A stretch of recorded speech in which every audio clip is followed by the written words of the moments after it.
प्रेक्षकांना नमस्कार. चला तर मग बघूया लग्नानंतर होईलच प्रेमचा आजचा एपिसोड. एपिसोडच्या सुरुवातीला रम्या आणि वसू आत्या दोघी जण इथे नंदिनीला चिडवायचा प्रयत्न करतायत. रम्या म्हणते, काय गाई हे, काय हालत केलीयस तू या बिचाऱ्या नंदिनीची, बघ बघू असं म्हणून. मग नंदिनी रम्याकडे बघते.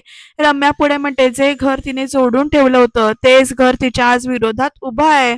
आणि ज्या नजरा मायेने बघायच्या ना, त्या आता रोखून धरल्या जातात, रोखून बघितल्या जातात. हो ना?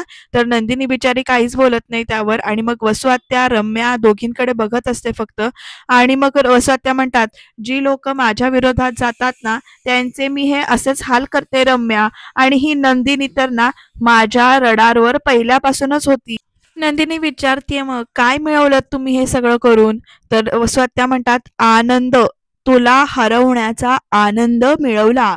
तू नेहमी म्हणतेस ना नंदिनी, की नंदिनी बोलून नाही करून दाखवते. मग ही वसू आत्या ना काही न बोलताच सगळं करते. तुला प्रश्न पडला असेल ना नंदिनी, की मी हे सगळं कसं आणि कधी केलं ते? तर वसू आत्या नंदिनीच्या गोल गोल फिरते आणि म्हणते, मग ऐक, कान उघडे ठेवून ऐक, मी हे सगळं कसं केलं ते.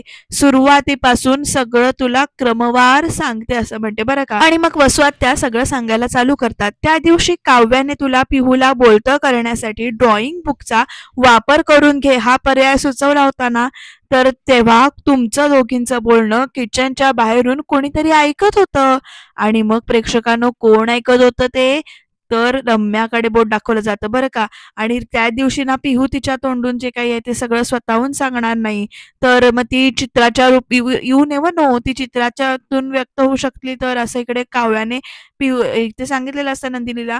तर रम्या आता म्हणते, तुमचं बोलणं ऐकल्यानंतर मी आईकडे गेले. आणि मग तिथून सुरू झाला तुला उद्ध्वस्त करण्याचा अध्याय. प्रेक्षकांना आणि मग बघा कसं दाखवलंय ते. इकडे काय, नंदिनी पिहूला ड्रॉइंग बुक देणार आहे असं ना? हो आई, पिहूच्या चित्रकलेचा त्या डिव्हाइस म्हणून वापर करणार आहेत. आणि मग वसू आत्या हसत असतात. ते सगळं आठवत सांगते बरं का.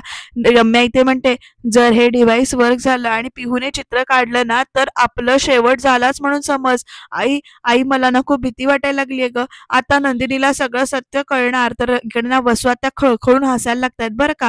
अजिबात म्हणजे म्हणजे रम्याला सुद्धा कळत नाही की नेमकं का हसतायत ते. तर वसू आत्या म्हणते, रम्या असं काही होणार नाही, सो डोंट वरी. तर रम्या विचारते, आई तू सगळं इतकं हसून कसं सांगू शकतेस आई? आणि मग त्याच्यानंतर वेगळा बॉम्ब फोडायचा विचार तर नाहीये ना तुझ्या डोक्यात? तर वसू आत्या काय म्हणतात बघा, यावेळेला बॉम्ब नाही, टाइम बॉम्ब लावणार आहे, टाइम बॉम्ब नंदिनीच्या वाटेत. मग रम्या म्हणते, काय? आणि मग वसू आत्या म्हणते, की असा टाइम बॉम्ब लावणार आहे ज्याची टिकटिक तिला नाही तर फक्त आपल्यालाच ऐकायला येईल. रम्या विचारते, म्हणजे काय? तर वसू आत्या म्हणते, नंदिनी सत्य शोधायचा प्रयत्न करते ना, तर मग आपण त्याला मदत करायला नको का तिला? मग अगं आई पण? तर वसू आत्या म्हणते, अगं ऐक ऐक, म्हणजे आपलं खोटं आपण नंदिनीच्या खऱ्यापेक्षा मोठं करून दाखवायचं. नंदिनीला वाटत राहील की ती जिंकतीये, पण प्रत्यक्षामध्ये आपणच जिंकत असणार असं इकडे वसू आत्याने रम्याला सांगितले बरं का. रम्या म्हणते, पण कसं? तर वसू आत्या म्हणते, सांगते. पिहूच्या चित्रकलेचा वापर करून घेणार आहे ना ती सत्य शोधण्यासाठी. तर रम्या हो म्हणते. तर वसू आत्या म्हणतात, तिला वाटतंय की या चित्राच्या मदतीने ती आपल्याला अडकवणार आहे, बरोबर? पण प्रत्यक्षात मात्र तसं नसेल. नंदिनीच अडकणार आहे या सगळ्या जाळ्यात. आणि मग प्रेक्षकांनो, आता वसू आत्या नंदिनीला म्हणतात, तुला असं वाटतंय का नंदिनी, पिहूला ते लग्न मंडपाचं चित्र जे काही आहे ते स्वतःच्या डोक्याने काढलं होतं? तर चूक होतं, तसं नव्हतं ते. तर इकडे ते चित्र आम्ही तिच्या डोक्यामध्ये फिट करून आलो होतो. आणि मग प्रेक्षकांनो, नंदिनी कसली शॉक झाले बघा. ती म्हणते, काय? तर वसू आत्या म्हणते की हो. मग काय केलं होतं तुम्ही असं नंदिनी विचारते. तेव्हा मग प्रेक्षकांनो, आता पुढचा फ्लॅशबॅक बघा. तर इकडे पुढचा फ्लॅशबॅक असा आहे, रम्या इकडे पिहू जवळ जाऊन बसली आणि ती तिला ना लग्नाचा अल्बम दाखवते आणि म्हणते, अगं लग्नातले फोटो बघितलेस का तू? काय छान दिसतेस तू. वा वा वा, किती छान नऊवारी साडी नेसलीस तू, खूपच छान दिसतीयेस. आणि मग काय मजा करतायत सगळे. आणि मग प्रेक्षकांनो, रम्या ना इकडे पिहूचा अंदाज घेते आणि मग काय बोलते बघा एकदम. आणि म्हणते, अगं पण हे तर काय ग पिहू, हे बघ इथे या फोटोमध्ये पार्थ एकटाच उभा आहे ना, इकडे नंदिनी नाहीये. आणि मग प्रेक्षकांनो, इकडे पिहू सुद्धा विचार करते आणि मग तिला काहीतरी जाणवतंय. पण प्रेक्षकांनो, इकडे रम्या कशी म्हणते बघा लगेच, नाही म्हणजे मागे नंदिनी आणि पार्थची नावं लिहिलेली आहेत फक्त, पण नंदिनी नाहीच आहे तिथे. हा पार्थ ना एकटाच उभा आहे. आणि मग प्रेक्षकांनो पिहू विचारात हरवल्यानंतर ना रम्या तिच्याकडे बघते. पिहू विचारत असते असं कसं पण रम्या म्हणते नंदिनीला किडनॅप केलं होतं ना. आणि मग पिहू ना अशी शॉक होऊन ना इकडे रम्याकडे बघते आणि रम्या म्हणते हाऊ सॅड असं. आणि आता प्रेक्षकांना कळलं का पिहूने ते चित्र कसं काढलं होतं आणि का काढलं होतं ते. तर आता नंदिनी अशी शॉक होऊन डबल शॉक बसतात. आता नंदिनीची शॉक व्हायची पाळी आहे बरं का. नंदिनी म्हणते म्हणजे तुम्ही तुम्हाला हवं ते आणि तुम्हाला हवं तेवढंच पेरलं पिहूच्या डोक्यात. तर वसुआत्या म्हणते करेक्ट, बरोबर ओळखलंस तू आता. आणि पुढे म्हणते पेरलेलं भरघोस उगवलं सुद्धा असं म्हणून सांगते बरं का वसुआत्या पुढे. आणि सगळं आमच्या मनासारखं झालं असं सांगते वसुआत्या. पिहू रात्री ते चित्र घेऊन तुझ्याजवळ आली आणि तिने तुझा आमच्यावरचा संशय पक्का झाला. आणि मग तो प्रसंग दाखवलाय की पिहूने कसं येऊन चित्र दाखवून सगळं सांगितलेलं असतं ते गोष्ट. आणि मग रम्या विचारते काय ग आई, तू कुठून आणलेस एवढं डेअरिंग, म्हणजे तुला भीती वाटली नाही तेव्हा? नंदिनी येईल तुला जाब विचारेल तेव्हा काय होईल याचा सुद्धा विचार केला नाहीस तू? तर वसुआत्या म्हणते केला ना, पण सगळा आधीपासूनच ठरवलं होतं मी सगळं असं वसुआत्या सांगते बरं का इकडे. आणि रम्या कशी बघते बघा. वसुआत्या म्हणते मी वाटच बघत होते की ही नंदिनी मला जाब विचारायला कधी येते ते. आणि मग प्रेक्षकांनो इकडे बघा वसुआत्या कशी उभी येते आणि अक्षरशः वसुआत्या काउंटिंग करतात 5 4 3 2 1 आणि दरवाजा उघडून इकडे नंदिनी वसुआत्याला जाब विचारायला आली आहे. वसुआत्याने या केवढं डोकं चालवलंय म्हणायचं प्रेक्षकांनो. नंदिनी म्हणते म्हणजे तुम्ही आधीपासून प्लॅनिंग करत होता? तर वसुआत्या म्हणते की हो, तू स्वतःहून माझ्या खोलीत नाही आलीस तर मी तुला माझ्या खोलीपर्यंत घेऊन आले असं सांगते बरं का. आणि म्हणते मग आपल्यात वादविवाद झाले, मी घाबरल्यासारखं दाखवलं, मला काही माहितीच नाही असं भासवलं मी तुला. आणि नंतर मीच तुला चॅलेंज केलं की तुला ज्याला कुणाला जे कुणाला काही सांगायचं असेल ते सांग आणि कोणीच तुझ्यावर विश्वास ठेवणार नाही. आणि नेमकं तेच झालं, तुझ्यावर कोणीही विश्वास ठेवला नाही नंदिनी असं इकडे वसुआत्या परत एकदा म्हणते. आणि मग इकडे प्रेक्षकांनो पिहू जेव्हा बोलत असते तेव्हा वसुआत्याने तिचा हात कसा धरलाय बघा, तो सीन पण इथे दाखवलाय. आणि पिहू इकडे येऊन म्हणते नंदिनी वहिनी मला नको ना याच्यामध्ये ओढूस, वसू मावशी मला असं काही बोललेलं आठवत नाही किंवा मला असं काही बोललेली नव्हती, हा सगळा सीन दाखवलाय. रम्या म्हणते आणि त्यावेळी तू बरोबर तेच केलंस नंदिनी जे आम्हाला हवं होतं. आणि मग वसुआत्या आणि रम्या दोघी एकमेकींकडे बघून असतात आणि म्हणतात 24 तासांची मुदत मागून घेतलीस आणि तू मुदत मागितली नसतीस ना नंदिनी तरी तुझ्यावर उपकार म्हणून आम्ही ती तुला देऊन टाकली असती काय आई, असं म्हणत दोघी जण इकडे हसायला लागतात या. आणि नंदिनी अशी की नाही आता shock shock shock shock shock shock चालले तिचं बघताना. वसुआत्या पुढे म्हणते आणि 24 तासात तू कुठला पुरावा आणणार आणि तो पुरावा काय असेल हे मला आधीपासून माहिती होतं. आणि मग पुढे म्हणते की दीपक, आता नंदिनी ट्रिपल शॉक झाली आणि वसुआत्यांकडे बघते. वसुआत्या पुढे म्हणते दीपकला मीच तर तयार केलं होतं. वसुआत्या पुढे म्हणते हाफ मर्डरचे चार्जेस आहेत तुझ्यावर, तुला मी कसं सोडवू? तर दीपक म्हणतो तसं नाही सोडवू शकत ना, मग जा, फुकटची मदत करणार नाही किंवा फुकटचा हे करणार नाही मी तुम्हाला असं दीपक म्हणून निघून जात असो. तर वसुआत्या म्हणते थांब, आता दीपकला वसुआत्या कशी बोलतीये बघा इथे, तुला तुझी सुटका करून घ्यायची आहे ना, मग मीच तुझी सुटका करायला पाहिजे असं थोडीच आहे असं विचारते बरं का दीपकला वसुआत्या. मग दीपक विचारतो मग मदत तुम्हाला हवी आहे ना, मग आणखीन कोण करणार? तर मग इकडे वसुआत्या नंदिनीचं नाव घेतात आणि मग प्रेक्षकांना म्हणतात जशी मला तुझ्या मदतीची गरज आहे ना दीपक तशीच तुला सुद्धा आहे. तर दीपक विचारतो म्हणजे? तर वसुआत्या म्हणते म्हणजे आता जशी मी तुझी मदत मागायला आली आहे ना तशीच नंदिनी सुद्धा तुझ्या पुढे हात पसरायला येईल. तुला असं म्हणेल की तिचा खरेपणा सिद्ध करण्यासाठी तू तिची मदत कर आणि त्यावेळेला ना तू एकदम असं जेन्युइन असं असल्याचं नाटक कर.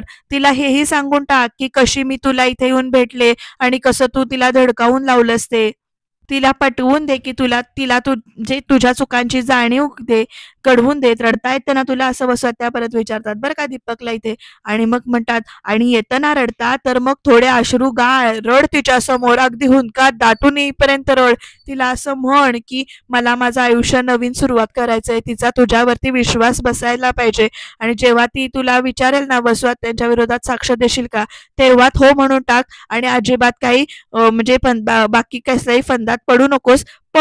पण एक अट मात्र नक्की घालायची. तर कुठली अट घालायची? तिला म्हण की मला एक चांगलं आयुष्य जगायचंय, माझं कुटुंब आहे, मला एक नवीन सुरुवात करायची आहे, संधी पाहिजे मला, माझी सुटका कर याच्यातून. आणि मग अहो ती कशी सुटका करेल असं दीपक विचारतो. तर वसुआत्या म्हणते बेल तर मिळवून देऊ शकते ना ती तुला. आणि आज ती तिचा खरेपणा सिद्ध करण्यासाठी ना वाटेल ते करू शकते. मग तू घरी यायचंस आणि असं सांगायचंस की मग त्याच्यानंतर तोच दीपक ज्याला तुम्ही किडनॅप करण्याची सुपारी दिली होती, नंदिनी अडकेल कशी? तर नंदिनी अडकेल कशी ह्याचं उत्तर वसुहत्याने दिले बरं का. वसुहत्या म्हणतात, तू माझ्यावर आरोप करायला सुरुवात केल्यानंतर मी तुला एक फोन करेन आणि मग फोन केल्यानंतर हे रिंग वाजल्यानंतर फोन काढायला जा आणि खिशातनं अलगद जामिनाचे पेपर्स जे काही आहेत ते जमिनीवरती टाकून दे. तर तसं त्याने केलंय बरं का. इकडे दीपकने काहीतरी पडलंय म्हटलं होतं मी मागच्या भागात, तर ते पडलं नव्हतं, त्याने टाकलं होतं. आणि त्यापुढे जे काही करायचं असेल ना ते रम्या करेल असं वसुहत्या म्हणतात. आणि मग प्रेक्षकांनो, रम्याने खरं तेच त्यावेळी जे काही करायचं ते केलं होतं. कमिशनर साहेबांना फोन करायचा किंवा अगं काय ग हे नंदिनी, तू दीपकची जामिनावर सुटका केली आहेस वगैरे, हे सगळ्या गोष्टी आहेत ना त्या सगळ्या आता सांगितल्यात. वसुहत्या म्हणतात, तुला वाटलं होतं की तू दीपकला घेऊन आलीस, पण ते माझं प्याद होतं असं आता वसुहत्याने सांगितलंय. रम्याला किती आनंद झालाय बघा, केवढी असते. आणि ती म्हणते, आणि ही नंदिनी स्वतःला वजीर समजून ना वळू सारखी बेभान होऊन पुरावे गोळा करत फिरत होती. रम्या पुढे म्हणते, नंदिनी तुला आता तरी कळलं ना, तू आम्हाला खोटं सिद्ध करत नव्हतीस, आम्ही तुला खोटे सिद्ध करण्यासाठी हा डाव खेळत होतो असं आता रम्याने आणि वसुहत्याने नंदिनीला सांगितलंय. नंदिनी पुढे म्हणते की आता ह्या घरचं सुख असं जे काही चित्र तुझ्यामुळे बिघडलंय असं चित्र रोज उभं राहील नंदिनी. आणि समजा ते चित्र जर का असं उभं राहिलं नाही ना, तर मी आणि रम्या ते आम्ही दोघी मिळून उभं करू असं वसुहत्या म्हणतात. आणि मग मानी आणि विक्रम मध्ये रोज तुझ्यामुळे भांडण होतील, ती काव्या तुझ्यासाठी माझ्यासाठी भांडायला येईल आणि हे घर जे तू काही घर बांधून ठेवलंयस ना तर ते विस्कटून जाईल असं इकडे वसुहत्या म्हणतात बरं का. आणि खुनशी असं बघतायत नंदिनीकडे. आणि या घराची दिमाखात जी मिरवेल ना ती मी असेन, ती फक्त मी असेन, वसुंधरा शितोळे असं म्हणत ना इकडे वसुहत्या कशा बोलतायत बघा. आणि नंदिनी फक्त ऐकत राहते त्यांचं. आता रम्या इकडे तिला म्हणते एन्जॉय आणि लुझर असं म्हणत चिडवते. पण प्रेक्षकांनो, आता नंदिनी काय उत्तर देते आणि कसं उत्तर देते बघा. त्या दोघी जात असतात तेव्हा नंदिनी म्हणते, इतक्यात जिंकल्याची मस्ती डोक्यात जाऊ देऊ नका तुम्ही दोघी, कारण आजपर्यंत तुम्ही फक्त माझ्यातली सोज्वळ आणि संयमी नंदिनी बघितलीयत, पण आता माझं घर विस्कटायला निघालायत ना तुम्ही दोघी. आणि आता मी बघतेच असं म्हणते बरं का नंदिनी की ही घडी तुम्ही कशी विस्कटालते. आता नंदिनी पण अशी खुनशी अशी दाखवले बरं का डोळ्यात आणि म्हणते, हे घर आणि ह्या घरातली चांगली माणसं स्वाभिमान आहेत माझा, आणि या स्वाभिमानाला आज चॅलेंज केलेत तुम्ही. आता तुम्ही बघाच की ही नंदिनी काय करते ते असं म्हणते बरं का. ही नंदिनी सीताई होऊ शकते आणि दुर्गाई. आणि बॅकग्राऊंडला असलं काही म्युझिक दाखवलंय ना तर भारी आहे. तर नंदिनी म्हणते, आणि तुमचा हा जळका मुखवटा फाडून काढण्यासाठी मला दुर्गेचा अवतार घ्यावा लागला ना तरी सुद्धा घेईन मी असं म्हणून नंदिनी सांगते, पण तुमचा मुखवटा उतरवल्याशिवाय मी शांत बसणार नाही अशी धमकी दिली बरं का आपल्या नंदिनीने सुद्धा. नंदिनी सुद्धा काही कमी नाही आणि म्हणते, खेळातली एक बाजी तुम्ही मारलीत म्हणून तुम्हाला वाटलं असेल की हा खेळ संपला म्हणून, पण हा खेळ अजून संपला नाहीये वसुहत्या. हा खेळ आता, कारण मी अजून जिंकले नाही असं इकडे नंदिनी म्हणते. आणि बॅकग्राऊंडला ना दुर्गेचं रूप दाखवतायत असलं भारी वाटतंय. तर नंदिनी पुढे म्हणते की आज रात्री तुम्ही सुखाने झोपाल, पण लवकरच तुम्हा दोघींची झोप मी उडवणार आहे. आणि तिचं बोलणं ऐकून वसुहत्या आणि रम्या कशा बघतायत बघा. नंदिनी पुढे म्हणते, एकमेकींना धरून उभ्या राहा, कारण आता इथून पुढं वादळ येणार आहे आणि ही नंदिनी ते घेऊन येणार आहे आणि ते हे बेभान होऊन घेऊन येणार आहे की त्याचा सामना करणं सर सोडा, त्याच्या पुढे सुद्धा तुमचा निभाव सुद्धा लागणार नाही असं आकडा इकडे म्हटलंय बरं का आपल्या नंदिनीने. आणि बघत राहूया आता नेमकं काय काय घडणार आहे ते. इंटरेस्टिंग होणार आहेत बरं का एपिसोड. रम्या आणि वसुहत्या तोंडात मारल्यासारखं तिकडनं निघून तरी जात आहेत आणि नंदिनी मात्र कसला तरी निश्चय करून उभी आहे. आता बघूया नंदिनी कसं सगळ्यातून बाहेर पडणार आहे ते. तर इकडे सकाळ झाली आहे बरं का. आणि हा युग बोल रे बोल असं बाबा फोनवर बोलतायत. आणि काय फीसाठी पैसे हवेत? अरे आता तर तुला पाठवले होते ना फीचे पैसे. मग असं विचारतायत तिकडे. बरं ठीक आहे, अच्छा एक्स्ट्रा क्लासेस आहेत का? बरं ठीक आहे पाठवतो मी पैसे असं म्हटले त्यांनी. आता सध्या गडबडीत आहे, 2 दिवसांनी पाठवतो असं सांगतायत बरं का बाबा. आणि म्हणतात, नाही बाबा मला काही झालेलं नाही, मी ठीक आहे, तू तुझी काळजी घे वगैरे असं सगळं बोलणं चाललंय आणि अभ्यासाकडे नीट लक्ष दे. आणि तेवढ्यात प्रेक्षकांनो बाबांच्या पुढ्यात तिथे ना पोह्याची प्लेट आली आहे बरं का. आणि ती कोणी ठेवली आहे तर नंदिनीने नाश्ता केलाय बरं का इथे. तर का आणि आता नाश्त्याला पोहे बघून बघून आणि ते नंदिनीने केलेत हे बघून बाबा काय रिॲक्ट होतात आणि इथून पुढचं रामायण बघत राहा. अगदी नळावरची भांडणं म्हटलं तरी चालेल, कारण ती तशीच होणार आहेत. नंदिनी ते म्हणतेय बाबा असं म्हणून, पण तुम्हाला आवडतात ना म्हणून दाणे घालून केलेत पोहे. तर बाबा काहीच रिॲक्ट करत नाहीत. नंदिनी तशीच उभी आहे. मानिनी म्हणजेच आई तिथे येत आहेत. नंदिनीला बाजूला करतात आणि म्हणतात, अहो तुमच्यासाठी तुमच्या आवडीचे पोहे केलेत नंदिनीने, असं सांगतायत बरं का आता मानिनी काकू. तर बाबा म्हणतात की हो मग, तर मग खात नाही आहात तुम्ही. आणि असं म्हटल्यानंतर बाबा म्हणतात, मला आता फळ खावंसं वाटतंय, पोहे नको आहेत मला. बरं असंच खाऊ नका, नंदिनी चिरून दे. तर बाबा म्हणतात, नाही नाही काही गरज नाहीये, मी असं खाऊ शकतो, काहीच प्रॉब्लेम नाही. असं म्हणत ना बाबा ऍक्च्युली ऍपल खायला चालू करतात. नंदिनी तिकडनं निघून जात असते. तर आता बघा पुढे कसं काय काय बोलणं होणार आहे ते. नंदिनी जात असताना मानिनी काकू तिला थांबवतात, थांब नंदिनी असं म्हणून. तर बाबांना विचारतात, काय प्रॉब्लेम काय आहे तुमचा? तुम्ही काय आता नंदिनीच्या हातचं खाणं पिणं बंद करणार आहात का? वाळीत टाकणार आहात का तिला? तर बाबा छे छे असं म्हणतात, तुझी सून आहे ती, तिने काय हवं ते करावं, माझ्यासाठी काय करायला येऊ नये, बस इतक्या वाईट शब्दात बोलतायत बरं का बाबा आता. आणि हे ऐकून मानिनी काकू लगेच कशा म्हणतात, माझी सून मग तुमची कोणीच नाहीये ती? अहो असं का वागताय तुम्ही? हे असं तुमचं वागणं, हे तुमचं रूप मी कधीच बघितलेलं नाहीये. मग मी पण तुझ्या या सुनेचं, नंदिनीचं हे रूप पहिल्यांदाच बघतोय, हे कधी मी बघितलं नव्हतं, असं बाबा परत बोलतात बरं का इकडे. आणि पुढे म्हणतात, नाही काय आहे, अशा बऱ्याच गोष्टी असतात ज्या आपण पहिल्यांदाच बघतो. आता बघा पुढे कशी भांडणं होणार आहे ती. बाबा पुढे म्हणतात, सुरुवातीला त्रास होतं समोरच्याचा बदललेला वागण्याचा, बोलण्याचा, पण नंतर एका पॉइंटला सगळ्याची सवय होते हळूहळू. नंदिनी बिचारी रडते बरं का तिकडे. बाबा पुढे म्हणतात, तुला आणि तुझ्या सुनेला सुद्धा माझ्या या वागण्याची सवय होईल हळूहळू, डोंट वरी, असं म्हणत निघून जात असतात.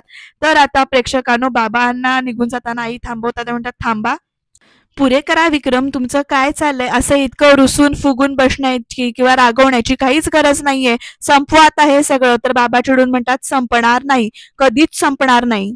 मुळात मी रुसलो फुगलो किंवा रागावलेलो नाहीच आहे, मी दुखावलो गेलोय मानिनी. आता नंदिनी बिचारी रडायला चालू करते. बाबा पुढे म्हणतात नंदिनीकडे बघत, खूप खोलवर दुखावलोय मी. तर इकडे मानिनी काकू म्हणतात, तुम्ही काय इतके एकटे दुखावलेले नाही आहेत, नंदिनी सुद्धा खूप दुखावली गेले आणि तुमच्या वागण्याने ती अजून अजून दुखावली जाते. तिच्या मनाचाही जरा तरी विचार करा. तर जे दुसऱ्यावर आरोप करतात त्यांच्या मनाचा विचार ते करत नाही, तर मी त्यांच्या मनाचा विचार कशाला करू, असं बाबा विचारतात. आई विचारतात, काय बोलताय तुम्ही, कसं वागताय, असं म्हणत चिडतायत बरं का आई सुद्धा आता.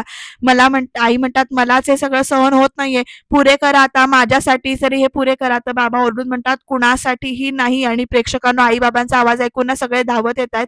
बाबा पुढे म्हणतात, यापुढे मी हा विषय कुणासाठीही सोडणार नाही, असं चिडून सांगतात बरं का इकडे. आणि माझं हे रूप तू पहिल्यांदा बघतेस असं तू म्हणालीस ना, पण माझ्या जागी येऊन तू तुझ्या सुनांच्या चुकांकडे बघ आणि तिचं रूप, खरं रूप तुला दिसेल. तर आई बाबा भांडतायत ते बघून, आई बाबा प्लीज तुम्ही तुम्ही तुम्ही भांडू नका, तुम्ही शांत व्हा. तर आता नंदिनीलाच की मानिनी काकू म्हणतात, तू शांत राहा नंदिनी, आणि तिचं खरं रूप मला कळेल असं तुम्ही म्हणताय. मग त्या रूपाचं काय, जे तू रूप आधी तुम्ही आधी बघितलं होतं, नंदिनीने आपल्यासाठी काय काय केलं, याचे काय पाढे वाचायला लावणार आहात काय तुम्ही मला, असं म्हणत मानिनी काकूनी तोप चांगली दगडले बरं का. जीवा म्हणत असतो एक एक एक मिनिट मध्ये पडत असतो, तर जीवाला सुद्धा इकडे काका विचार थांबवतात आणि म्हणतात, काय पाढे वाचलेत? तर मानिनी काकू म्हणतात, सांगावंच लागेल, त्याच्याशिवाय तुम्ही विसरलात सगळं.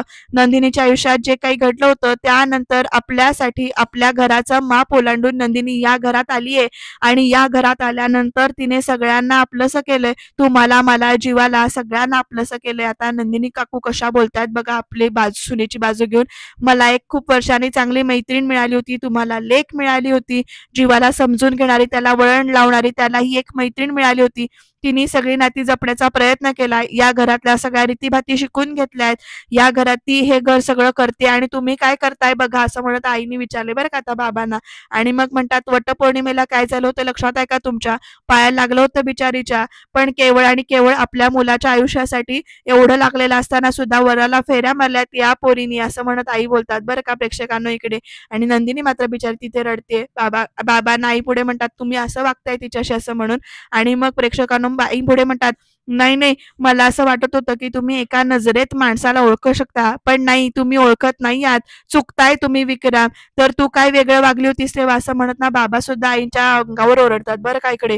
जीवा आणि पार्थ तर असे बघतात, जीवा आणि पार्थ बाबांना थांबवायला बघत असतात, पण बाबा ऐकूनच घेत नाहीत. बाबा पुढे म्हणतात, तू काय वेगळं वागली होतीस, आपल्या लेकाच्या जीवावर बेतलं होतं, त्यावेळेला तू सुद्धा तिला लांबच ठेवलं होतंस, त्याच्या खोलीमध्ये जाण्यापासून अडवलं होतंस ना. तर इकडे चुकले होतेच मी, असं म्हणत आई ओरडून म्हणतात, चुकले होते होते मी, पण मी मान्य करते. आत्ताच नाही, तेव्हा सुद्धा मी मान्य केलं होतं आणि तिने माफी मागितली होती मी तिची आणि तुम्हालाही एक दिवस माफी मागावी लागणार आहे तिची. तर बाबा ओरडून म्हणतात, "मी माफी मागणार नाही." आता या दोघांचं चांगलंच पेटलंय बरं का. चूक तिची आहे, तिने माफी मागायला पाहिजे असं म्हणत बाबा म्हणतात, "वसुताईची पण माफी मागितली का तिने?" "नाही मागितली, तिने मागायला पाहिजे होती." तर "ताई, ताई करताय तुम्ही आणि आज तुम्ही आंधळे झालाय तुमच्या बहिणीच्या प्रेमापुढे." असे लगेच आईकडे बोलतात बरं का. आणि आई-बाबांची भांडणं बघून इकडे नंदिनी मात्र पुरती रडायला लागली. इकडे काव्या तिला सावरतीये. जीवा आणि पातळ आशेकीने सुन्न होऊन बघतात. पहिल्यांदाच त्यांनी ही भांडणं बघितल्यात एवढी जोरदार. अशी कुत्रा मांजरासारखी भांडतायत दोघं जण. नंतर आवाज त्यांनी बंद केलाय, पण ज्या काही रिएक्शन्स त्यांनी दिल्यात ना, त्या अक्षरशः नळावरच्या भांडणासारख्या आहेत. आणि इकडे सगळ्यांना नंदिनीला आठवतंय कसं बाबांनी आईंच्या म्हणजे गजरा मारून दिला होता, अॅनिव्हर्सरी कशी सेलिब्रेट केली होती, कसं कौतुक करत होते दोघं एकमेकांचं. ह्या सगळ्या गोष्टी इकडे नंदिनीला आठवतायत. तर इकडे दोघांची आपली फुल ऑन भांडणं चालली आहेत. असं बायका कसं भांडतात एकमेकांशी तसं भांडतायत. पण मला या गोष्टीतून या एवढ्यातनं एकतर काय सांगायचंय माहितीये का, सासू जी काही आहे म्हणतात ती सुनेसाठी किती ठामपणे उभी राहू शकते हे आज आपल्याला बघायला मिळालंय. आणि अशी सासू लाभणं खरंच भाग्याचं आहे बरं का इकडे. तर ह्या दोघांची भांडणं आहेत आणि नंदिनी बिचारी सुन्न होऊन तशीच बसली. तर उद्याचा भाग वेगळाच आहे आपल्यासाठी बघायला मिळेल. आजपर्यंत त्यांच्या भांड्यात ज्या काही प्रेमळ आठवणी होत्या, या भांडणामुळे कडू आठवणी निर्माण झाल्या आहेत. तर इकडे रम्या धमकी देते लवकरच हे घर सोडून जावं लागेल असं. तर इकडे ना प्रेक्षकांनो, काव्या चिडचिड करते, पण आता नंदिनी त्याच्यावर उपाय सांगते. तू चिडचिड कर, पण डोकं माझं असेल असं सांगते. आता ह्या दोघी मिळून नेमकं काय करणार हे बघत राहणं इंटरेस्टिंग ठरणार आहे. त्याच्यासाठी तुम्ही चॅनलला सबस्क्राईब करायला अजिबात विसरू नका आणि बघत राहा लग्नानंतर होईलच प्रेम.